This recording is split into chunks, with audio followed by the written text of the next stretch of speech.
Okay, hello everybody, and welcome to the off-leash secrets they don't want you to know about. Moving off-leash. This is the web class many of you have requested, so I'm doing a private off-leash web class for you, and I may make this a replay and actually offer it as a product uh, to other clients who have purchased dog training secrets they don't want you to know about. But let's get right into it. The power of off-leash control. As I mentioned, this is a very important, even if you're not going to bring your dog off leash in public, and despite leash laws, okay, the power is, despite the leash laws, the power is in the freedom and trust you're going to have with your dog. The safety you create by knowing no matter what, even if you leave your dog open, the door open, your dog will never take off on you. There's a trusting bond and peace of mind. I call it the true trust bond, TTB for short. That's what the goal of this is. You want that true trust bond where you have total trust in your dog, not 99%, but 100%, and your dog has total trust in you. And you can only achieve this using my style, as you've already gone over in dog training secrets they don't want you to know about. And you can only achieve this without the use of treats, but in the bond you build of yourself and your dog. It also gives you the ability to have your dog around you whenever you choose, without typical fears people experience. I went over this in my video on the dog training secrets. This is the same slide here. This I wanted to put here as a repeat just to kind of recap what you're getting. Let's get into the real content here, okay? No fluff. Let's get right into it. So how do we start the process of moving off leash? I want you to get this quickly and thoroughly without fluff, so I'm going to go right into the process. What is off leash? It's moving your dog off the leash and off the collar eventually. It doesn't have to take long.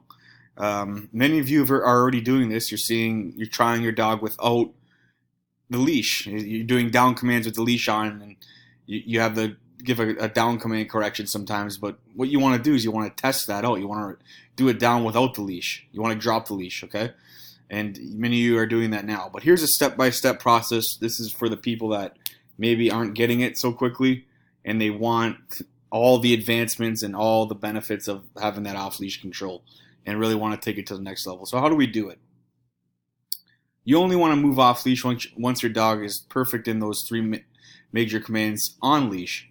Once your dog's walking perfectly with a total loose leash. Once your dog is doing down commands without the need for correction, even if it has the leash on, but without the need for you to go in there and give it a snap down towards the ground for a correction. Once your dog is doing that, and usually takes maybe, depends on the stubbornness of your dog, could take a few days to a few weeks. So once your dog is doing that perfectly with the leash on, then we can begin the process. What is the process?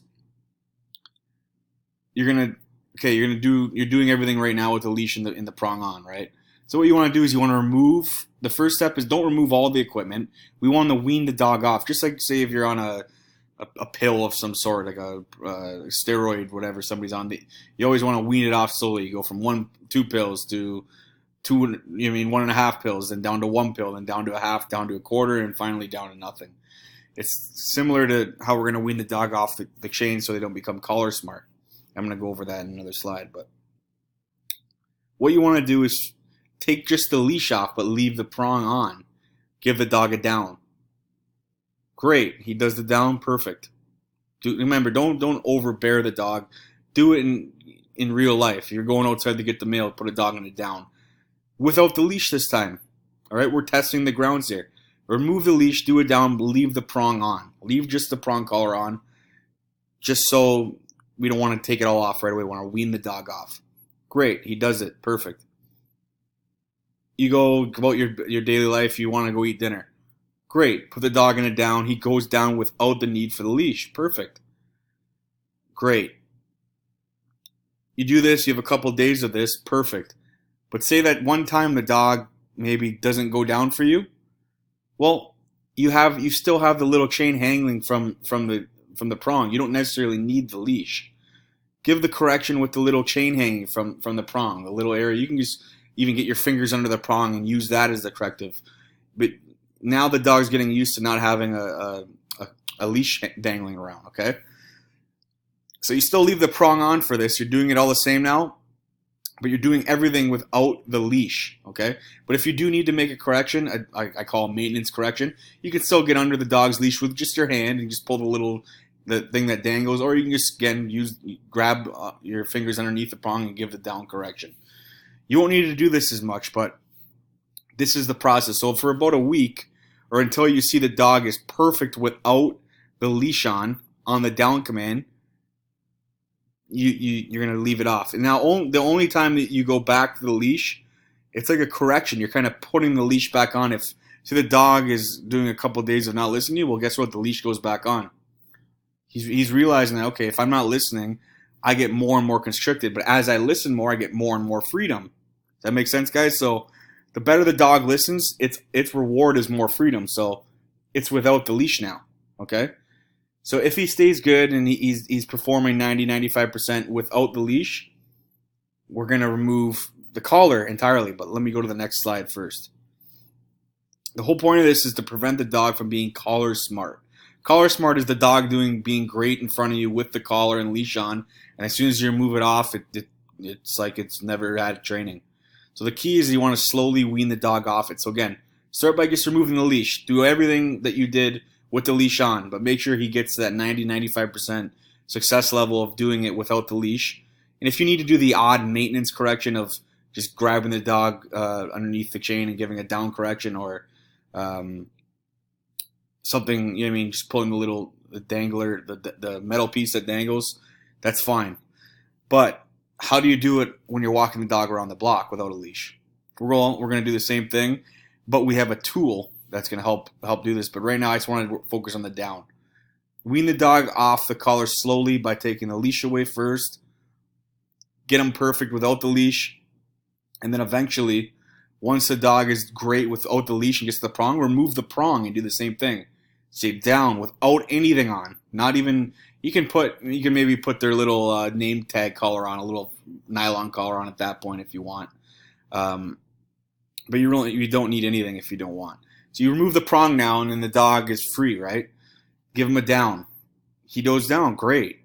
That's great. Release him when you're ready, great. You go to get your mail, down. Great, he does great. Say at dinner that night, though, you give him a down, he just looks at you and doesn't go down. What you can do is you can do two things.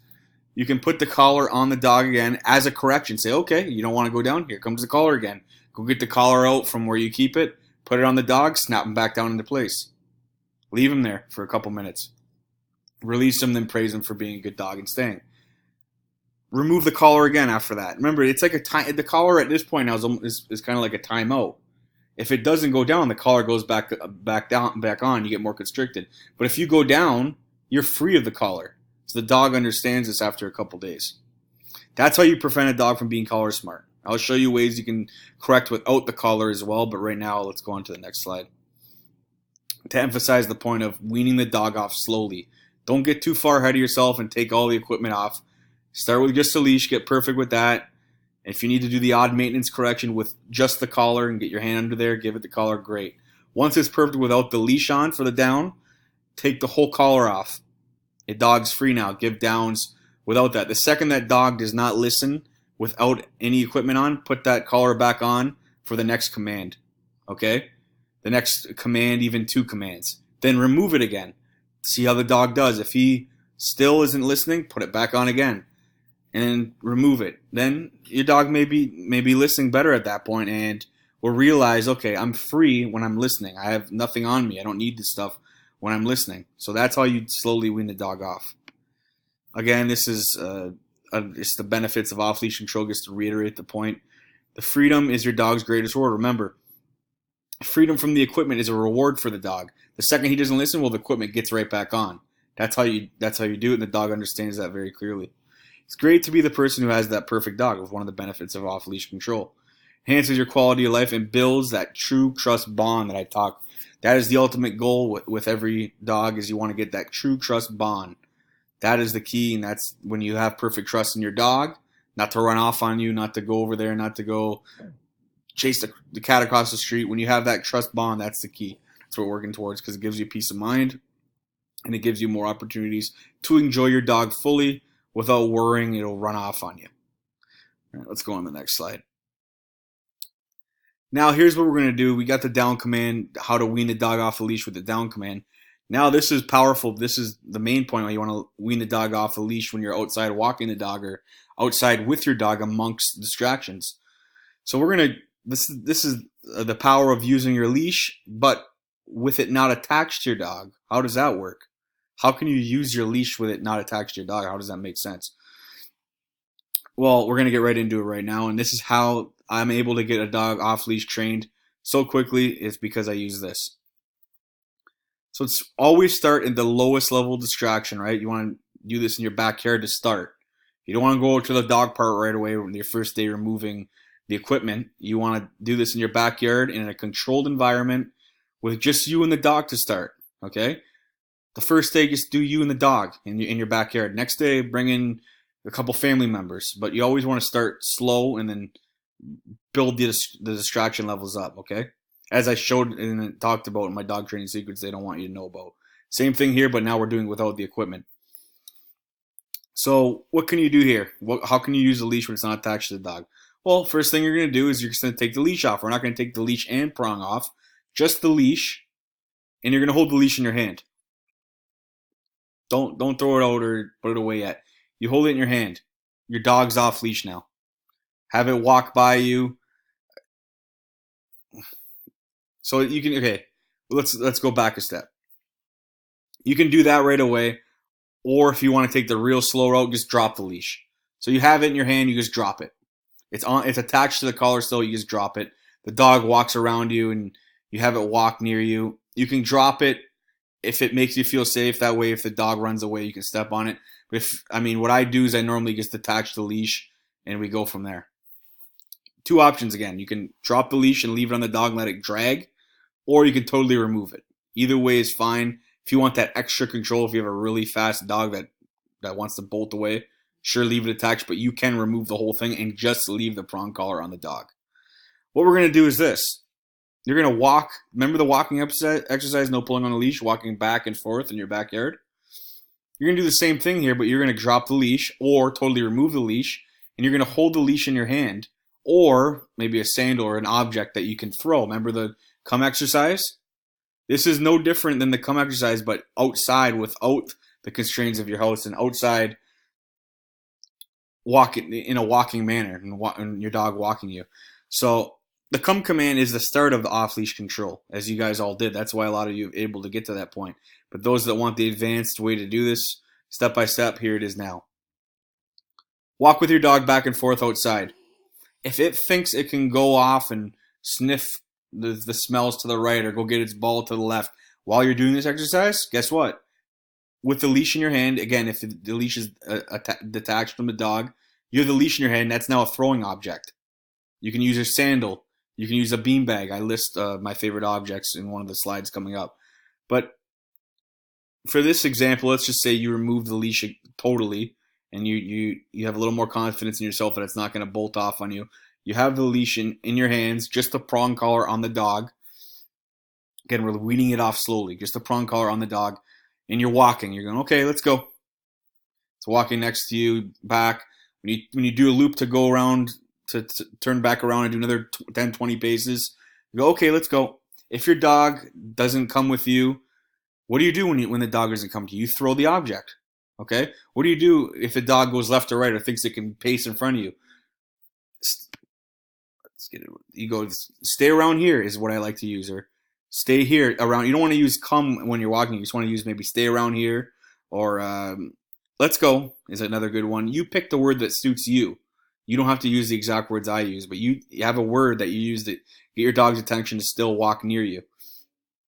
Some people like to use the word heel. You can use any word you want.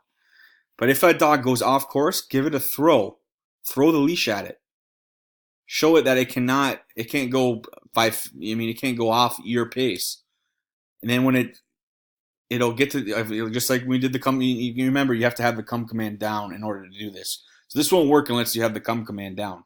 So if you're not, go back to that section now, get the come command down in the dog training secrets they don't want you to know about. Get that perfect first, or else this is not going to work for you. So again, you're walking, the dog thinks it can go a little ahead of you. Right now, we don't want that. Right now, you're going to give it a throw. it'll come right back to you. Pick up the leash again, keep walking. Thinks it can go and get its favorite toy to the right. The second it goes to bolt to the right, throw the object at it. It can hit it at the butt, it can hit the head area, it can hit the chest. As long as it makes contact with the dog, it'll realize, oh, okay. Since you've already taught it the come command, it knows, okay, I can't do that. He wants me to stay around. Great. Pick up the leash again, keep walking. If your dog thinks it can, say you're in your front yard now, walking on your sidewalk, and it thinks it can cross the road, well, walk up to the road. If it thinks it can cross over the road, throw the object. Make it back off. It'll realize, okay, if I cross the road or go ahead of my owner, I'm going to get a throw at me. I'm going to get a correction. Again, you can do this with your leash, or you can do it with a sandal. I'm going to give you a list of other things as well. Let's go to the next slide. You can use any object. Here's the list I like to do here. You can even use your ball cap, okay? For a smaller dog, like maybe under 30 pounds, you can use a ball cap. Just wear your hat. Stuff that is accessible to you, that you have, that isn't much of a hassle to carry with you. You can use a sandal. So you're walking with a sandal, take your sandal off. You can put an old sandal in your pocket. The leash is really convenient. Most people, it looks the most normal too when you're doing this. You can just use a regular leash. A beanbag's great for a bigger dog that's like maybe 70 pounds or over. It's a little more weight to it. A beanbag is really great. These are what I highly recommend to use. A leash is what I'd use in 95% of cases. Okay, so you can just use your leash you have now. You don't have to go and get anything special. So here's the step-by-step process again on how to do it now in the front yard. So you're going for a walk. Leash is in your hand. Just the prong collar is on the dog. Again, I'm going to show you how to wean that off as well. You're walking. Your dog is off leash, walking beside you, and if it's not, it's going to get a throw to come with you at your pace. If it trails behind you, give it a throw. What does the throw mean? It means to come to you. All right, you're using your come command now on the walk. The come command we learned in dog training secrets they don't want you to know about. You're going to use it on your walk, out in the open, in public. Okay? So have that object with you. This is a very powerful, quick way to get your dog off leash trained. Walk forward at your pace. If it goes anywhere but your pace, it wants to sniff the grass. Right now, we don't want it doing any of that. We want it to stay around you. If it goes to sniff the grass, stop and try and pee at the fire hydrant, give it a throw. Give it a little throw and guide the dog back on course. Okay, and then when it's walking at your pace for a good 30 seconds, give a good boy or a good girl. Or for this video, I'm going to say good boy. I'm going to use the male term here, just so we don't get confused going back. Good girl, good boy. I usually like to just pick one of them. Right now, I'm going to use good boy. So he's walking with you a good 30 seconds. Good boy. Keep walking. Just verbally. No needing to stop and pet or anything yet. We'll save that big praise at the end of the walk. We're just going to go up and down your street. We don't want to do the big. Remember, everything is gradual here. Start with the front of your sidewalk, back and forth. 50 yards front, 50 yards back. And just do it back and forth for a good 20 minutes. When your dog is walking perfectly and you're not needing to throw to get it back on track, finish the session. If it takes 10, 20 minutes, go back to your house, give him the biggest praise he's ever had, tons of love and kisses, and that's it for that day. That's it, step by step. Now, guess what? Once your dog is perfect like that, without the leash on, just the prong, guess what we're going to do? We're going to remove the prong. At this point, it's going to understand. It's going to understand what you want. So you remove the prong now at this point. You don't even need to use it as a correction for this exercise, but it's on because it has that on them.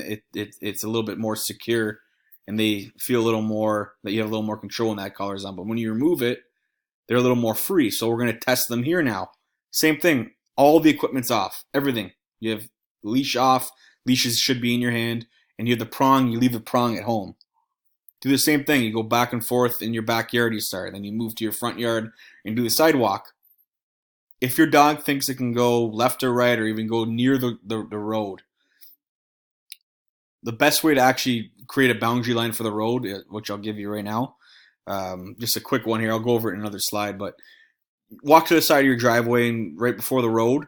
If your dog thinks it can, walk on the road if you want. Just give a stay. You don't even have to say it. You can give a stay and walk on the road. If your dog crosses on the road, give a throw. Correct it. Bring it right back to the edge of the road. Bump it in the chest. As long as you give it a bump in the chest or a throw to show it that when it crosses that onto that road, it's going to get a correction. And the correction is a throw or you can bring it right to the edge of the line and give it a bump in the chest. We'll go over that in another slide, but let's move on to the next slide. It's a very simple process. It may sound a little more advanced or a little confusing, but it's actually very simple. Here, I'll break it right down for you right now as if I'm teaching a 10-year-old, which I've shown. There's 10-year-olds that can do this. If they can do this, you can do this. Basically, if the dog walks off line, it gets a throw. If the dog isn't walking where you want it to, it gets a throw. At first. Eventually, you want to give the dog a little more freedom to be able to sniff on the walk, but right now, at first, you'll get to that point, but right now we want to make it perfect where it stays with you. If your dog stops during the walk, it gets a throw.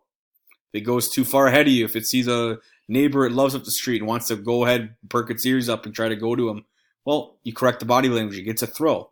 It has to stay around you. If you're walking past somebody cutting the lawn and wants to run over to the lawn mowing company, well, it gets a throw and it has to come right back to you. Why does it know to come back to you? You taught it the come command from dog training secrets they don't want you to know about. We're just transitioning it to the walk, okay? And this is without any equipment on at this point. Here's an example scenario. I just gave you a simple one with the lawnmower, but let's do another one.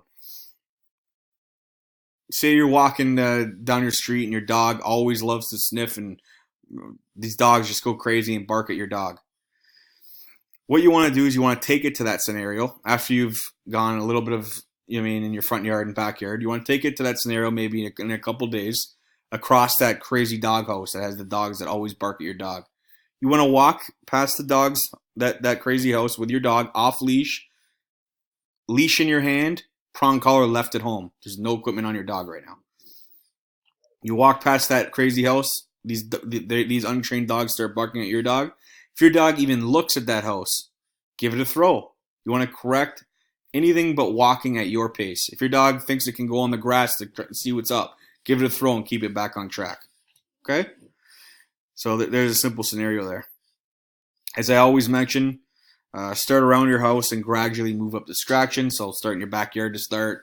Do the no pulling on the leash exercise without the leash this time. Obviously, just remember you want to start with just removing the leash. So you just have the prong on maybe for the first week. Then after the dog's perfect with just the prong on, take the prong off and gradually move up the distraction. So what do we do in loud distances and loud environments? This is a question we get a lot, and we're going to go over it right now. When a dog's at a long distance, it may feel it has more confidence, or what's the word? It may feel it can misbehave a little more because it's at such a long distance from you. It may think it doesn't have to listen to you. Well, that's true for most dogs and most people. But when you have the object in your hand and you have your leash in your hand or whatever your throwing object is, the beanbag, it no longer feels it can misbehave there. You may need to do a couple more corrections at long distances. So take your dog to like a park, or even practice getting a lot far away, 50 feet from your dog, and give it a come command, loud, high pitched voice instead of just a come. You want to give it a loud yell as if you're yelling from a distance, and then give it to 3 to 5 seconds from that long distance, even if it's smelling the greatest smell of its life. If it does not come in 3 to 5 seconds, get where you can throw the object. It doesn't even have to hit the dog. As long as it gets close, it'll hear it and look, and you'll get its attention. Ideally, you want to make contact with the dog, but give it the correction from the long distance. Show it that it has to respond even at long distances. Loud environments can be a little more difficult. The only time I'd ever recommend these electric collars is maybe in a loud environment. Say you're at a beach or somewhere where it's just extremely loud.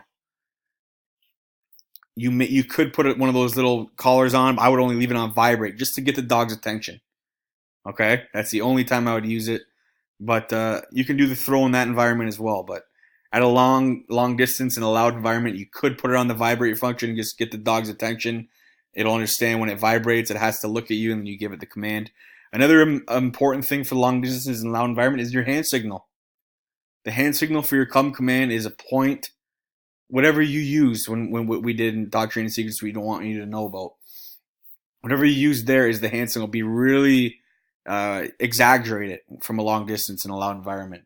I like to point down towards my feet area or down towards my knees with a come command. But whatever you do is what you want to really exaggerate in these loud environments and long distances. Invisible boundaries. This is what I spoke of. Maybe not crossing the road or not going over too many neighbors' lawns. Maybe just allowing it to stay in your lawn or not leaving the backyard. How do you do this? Well, it comes down to having the throwing object again. This is how you control all the off leash. It's all done with the throwing object. So your dog's you're not fenced in all the way, right? So you have a big backyard, but maybe it's not fenced in on the sides. So what you do is you'd bring your dog over to the side. You'd walk it around. First, you want to walk it. You can put it on the leash here if you want, just to show it the boundary you want it to go around. So say there's a line, invisible line that you don't want it to cross. Kind of walk it up that line, walk it all around the perimeter of the property.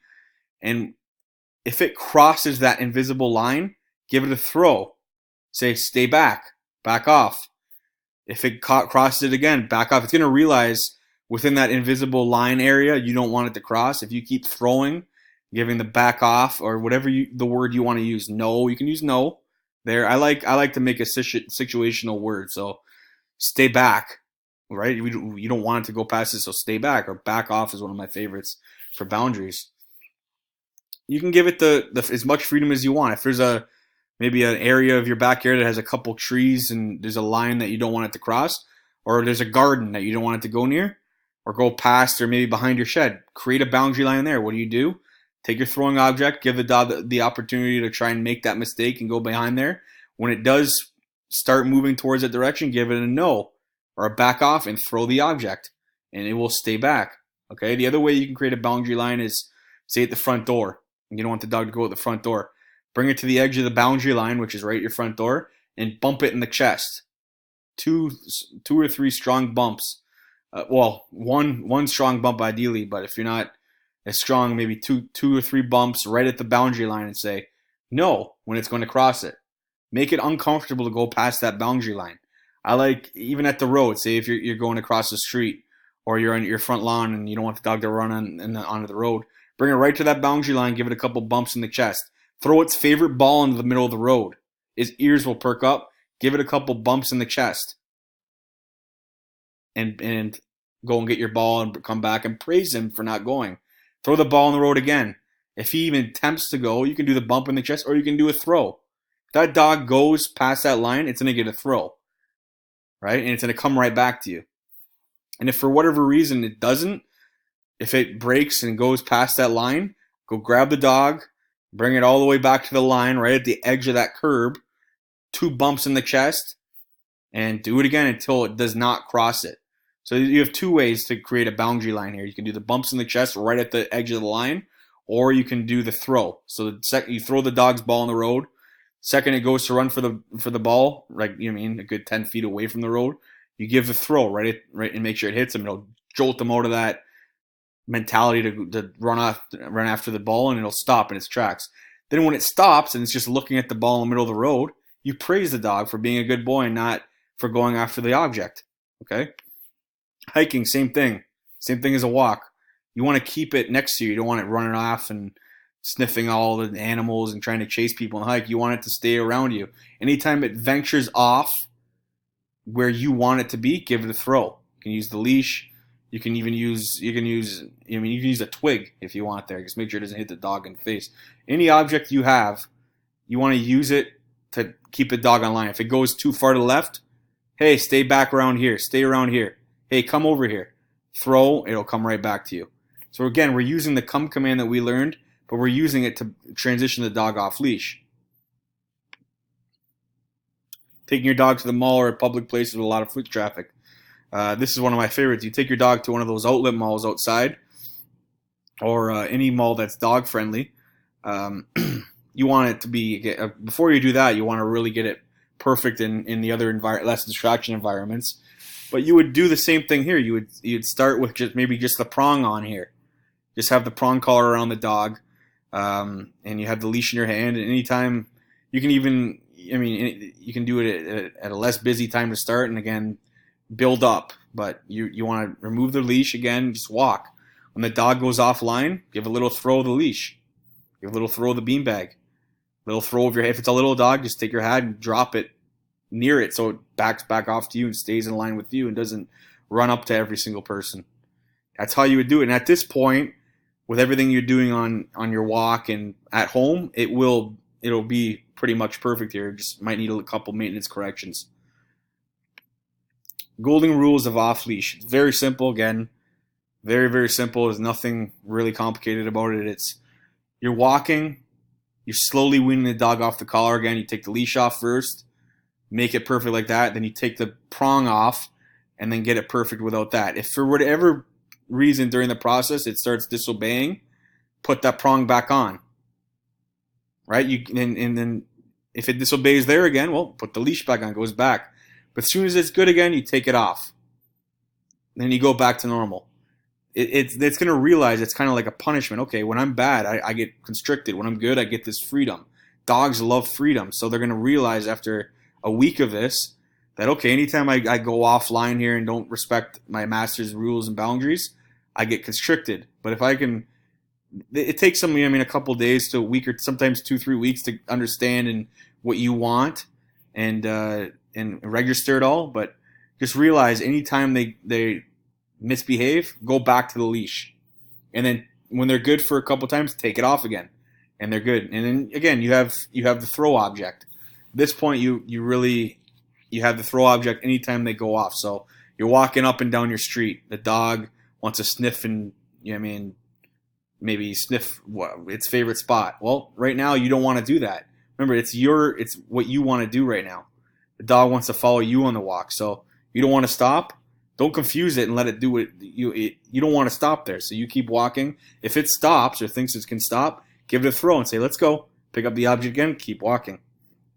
So you use this object as a way to kind of direct the dog's will.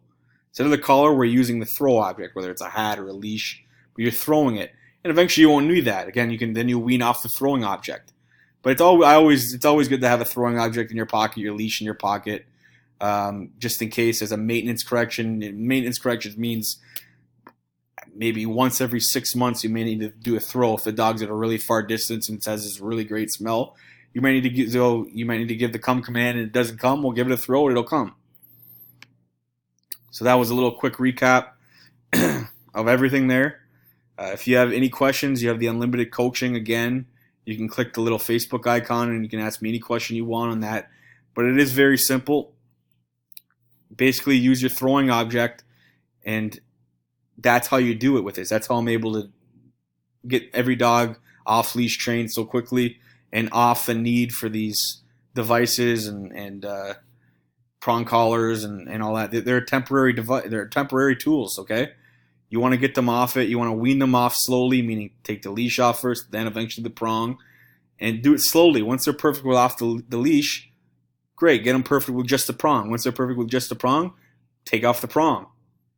And then you have your throwing objects. You have everything to correct with at that point. And here's a little tip for the down command that I wanted to add in here.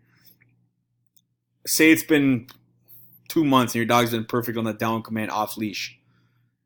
Okay? It's been doing it perfectly. No prong collar corrections. No anything. And for whatever reason you say to your dog down, it doesn't go down that one time. It's been 2-3 months. It's been perfect. Just guide the dog down with put 1 or 2 fingers, like the points of your finger, like your index finger, right at the top of its neck, and just push down. I mean, that would be that's a correction as well. You kind of give it like a push with the point of your finger. You can use 1 or 2 fingers, and the correction would be right at the top of the head area. You say down. If it doesn't go down, just give a quick little push right there and guide the dog down with the point of your finger. It's kind of like a little, mini bite with your finger. You're pushing quickly with your finger just to guide the dog down. You don't necessarily need to get the prong collar back out, but you're kind of simulating the prong collar effect with your finger. And if the dog doesn't go down, you're giving a finger correction right at the top of the neck and pushing the dog down into the down with your hand, without any devices. Okay? So that's something you can do once you're at the point of it being perfect, and that may be the odd maintenance correction. you can use with just your hand and your fingers and simulate the prong with your fingers at that point. And make sure you do it firm enough to get the dog down to the ground, just like you would with a leash correction. But the dog understands what you want at that point. So if you guys have any questions on gradually weaning the dog, and gradually means over a period of a couple weeks. The longest I've seen, again, is maybe 2.5, 3 months to really get the dog fully off-leash trained. But that's all for Off-Leash Secrets. I'm here for you and your success on achieving the True Trust Bond. We want that. TTB, okay, guys? True Trust Bond, where you can trust your dog anywhere off-leash, and the dog has total trust in you. Now, the next step is to apply everything, and let me know how it goes.